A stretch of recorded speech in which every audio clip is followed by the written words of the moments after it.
अगर आपकी दिलचस्पी स्पेस साइंस में है तो आपने वाइजर 1 और वाइजर 2 स्पेसशिप का नाम जरूर सुना होगा। और अगर आप महाना मिस्ट्री के सब्सक्राइबर हैं और आपने लगातार इस चैनल को फॉलो किया है तो भी इसको आप भली भांति जानते होंगे। लेकिन आज मैं कुछ ऐसी बात बताने जा रहा हूं इसके बारे में जो शायद आपको मालूम ना हो, क्योंकि नासा ने इसके बारे में खुलासा किया है। नासा ने बताया है कि कैसे 24 अरब किलोमीटर दूर वाइजर 1 को एक्टिवेट करने के लिए, उसको एक बार फिर से सक्रिय करने के लिए उस मशीन का इस्तेमाल किया गया जो 1981 में बंद कर दिया गया था। और उसी मशीन की मदद से इसको एक बार फिर से एक्टिवेट कर दिया गया है वाइजर 1 को, जो कि अभी इंटरस्टेलर स्पेस में यात्रा कर रहा है। तो कहां से ये जानकारी मिली है, क्या क्या जानकारी वाइजर 1 ने दी है और किस तरीके से उसको फिर से एक्टिवेट किया गया, इसके बारे में नासा ने बहुत जबरदस्त खुलासा किया है। तो उसी के बारे में बातचीत होगी आज की इस वीडियो में। तो इस वीडियो को लगातार देखते रहिए, आखिर तक बने रहिए। नमस्कार, मैं हूं डॉक्टर सुरजीत सिंह और आप देख रहे हैं महाना मिस्ट्री। अगर आपने अभी तक इस चैनल को सब्सक्राइब नहीं किया है तो सब्सक्राइब कर लीजिए, और अगर आपको ये वीडियो अच्छा लगे तो इसको लाइक कीजिए, शेयर कीजिए और कमेंट जरूर कीजिए। तो वाइजर 1 जो हमारी पृथ्वी से 24 अरब किलोमीटर दूर है, उसको सक्रिय करना कोई छोटी बात नहीं थी। लेकिन उसको सक्रिय करने के लिए नासा को हर वो चीज करनी पड़ गई जिसके बारे में खुद नासा के वैज्ञानिकों ने नहीं सोचा था। उसे उस मशीन को फिर से तैयार करना पड़ा, फिर से चालू करना पड़ा, जिसको 1981 में अबंडन छोड़ दिया गया था, बिल्कुल उसे कबाड़ समझ करके हटा दिया गया था। तो आखिरकार इतनी पुरानी मशीन से वाइजर 1 को कनेक्ट कैसे किया जा सका? क्योंकि अभी तो नासा के पास तमाम आधुनिक मशीन है, उसकी मदद से वो कुछ भी कर सकते हैं। लेकिन जब वाइजर 1 को रीएक्टिवेट करने की बारी आई तो उन्हें सहारा लेना पड़ा 1981 की मशीन का। और ये मशीन कुछ और नहीं बल्कि एक पुराना रेडियो ट्रांसमीटर है जिसका उपयोग 1981 के बाद से नहीं हुआ था। इस ट्रांसमीटर का उपयोग वाइजर 1 के लिए एक नई उम्मीद लेकर आया है और वैज्ञानिकों के लिए एक बड़ी राहत का कारण बन गया है। ऐसे में इस रिपोर्ट में हम समझेंगे कि आखिरकार वाइजर 1 है क्या, और साथ ही ये भी जानेंगे कि किस तरीके से इसे लॉन्च किया गया और फिर 47 साल के बाद इसे एक बार फिर जब रीएक्टिवेट करने की बात आई तो उसको रीएक्टिवेट कैसे किया गया। तो सबसे पहले मैं आपको बता दूं कि वाइजर 1 को 5 सितंबर 1977 में लॉन्च किया गया था। इसका मुख्य उद्देश्य सोलर सिस्टम के बाहरी प्लैनेट्स की स्टडी करना था, यानी एक्सोप्लैनेट्स की स्टडी करना था। पहले यह बृहस्पति और शनि ग्रह की जानकारी देने के लिए भेजा गया था, लेकिन इसके प्रदर्शन को देखते हुए इसका मिशन आगे बढ़ाया गया और इसे हमारे सौर मंडल की बाहरी सीमाओं से बाहर इंटरस्टेलर स्पेस में भेजा गया। वाइजर 1 आज की तारीख में लगभग 24 अरब किलोमीटर की दूरी पर है, जहां ये हमारे सोलर सिस्टम की बाहरी सीमा, जिसे हेलियोस्फीयर कहा जाता है, उससे बाहर से ये डाटा भेज रहा है। और आपको बता दें कि अभी तक स्पेसशिप की बात करें तो ये पहला स्पेसशिप है जो इंटरस्टेलर स्पेस में पहुंचा है। वाइजर 1 पृथ्वी से इतनी दूर है कि इसके द्वारा भेजा गया संदेश पृथ्वी तक पहुंचने में लगभग 23 घंटे लेता है।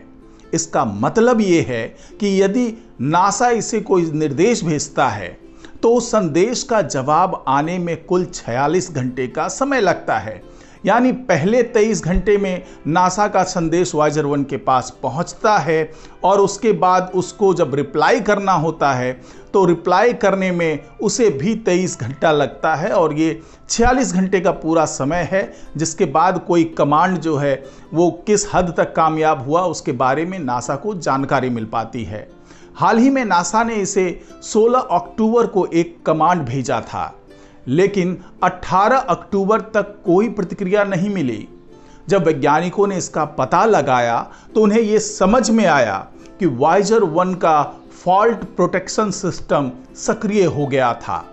जिसने इसे एक कम शक्तिशाली वाले ट्रांसमीटर पर स्विच कर दिया। अगर आपको यह समझ में नहीं आया कि यह फॉल्ट प्रोटेक्शन सिस्टम क्या है, तो आपको बता दूं कि वाइजर 1 में फॉल्ट प्रोटेक्शन सिस्टम नाम का एक सिक्योरिटी सिस्टम है, जो जब भी किसी गंभीर तकनीकी समस्या का संकेत मिलता है तो खुद ही सक्रिय हो जाता है। यह सिस्टम जरूरी इक्विपमेंट्स को बंद कर देता है ताकि यान में ऊर्जा की खपत को नियंत्रित रखा जा सके। 16 अक्टूबर को आए कम्युनिकेशन बैरियर के कारण इस सिस्टम ने अंतरिक्ष यान को दूसरे यानी कम शक्तिशाली ट्रांसमीटर पर स्विच कर दिया। यह स्थिति वैज्ञानिकों के लिए चुनौतीपूर्ण थी, क्योंकि वाइजर 1 में 2 रेडियो ट्रांसमीटर हैं, जिसमें से एक का इस्तेमाल 1981 के बाद से नहीं किया गया था।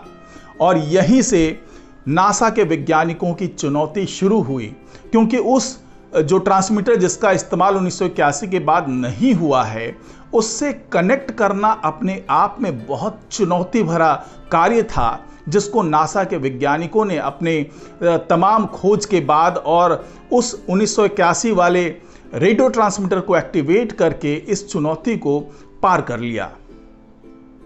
नासा के इंजीनियरों ने इस समस्या का हल निकालने के लिए एस बैंड ट्रांसमीटर का उपयोग किया, जो 1981 के बाद से बंद था।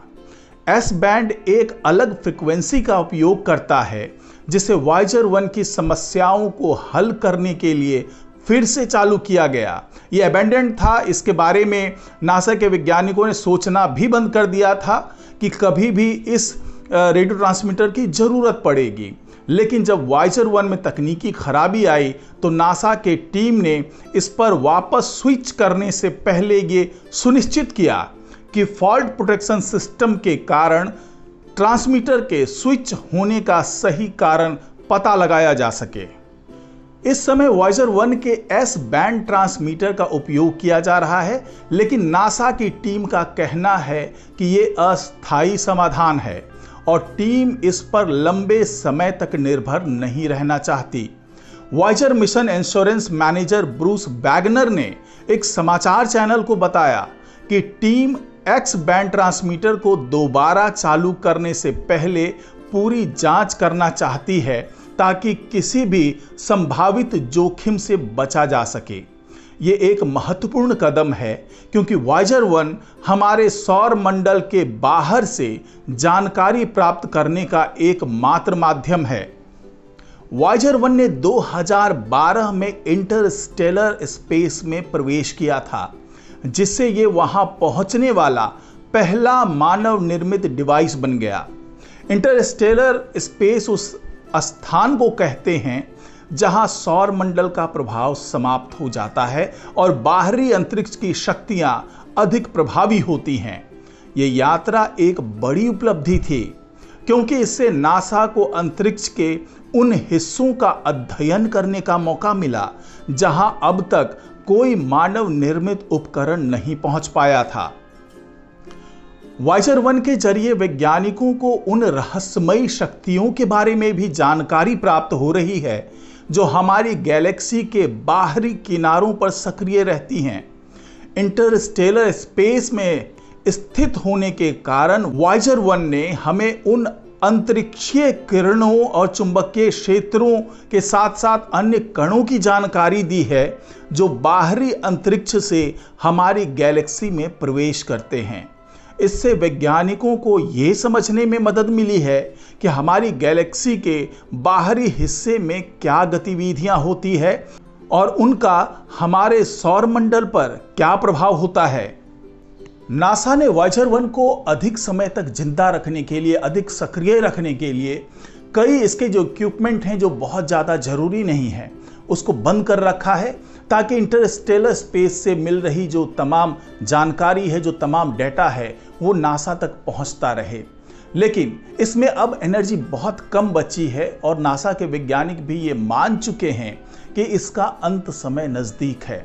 यानी वाइजर 1 से अब बहुत लंबे समय तक डाटा प्राप्त करना बहुत चुनौती का काम हो सकता है।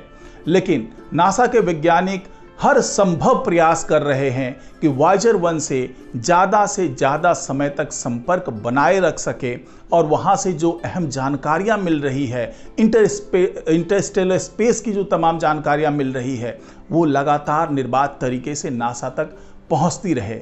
लेकिन ये भी मान चुके हैं नासा के वैज्ञानिक कि अब ये बहुत ज़्यादा लंबे समय तक अपनी सेवा नहीं दे पाएगा।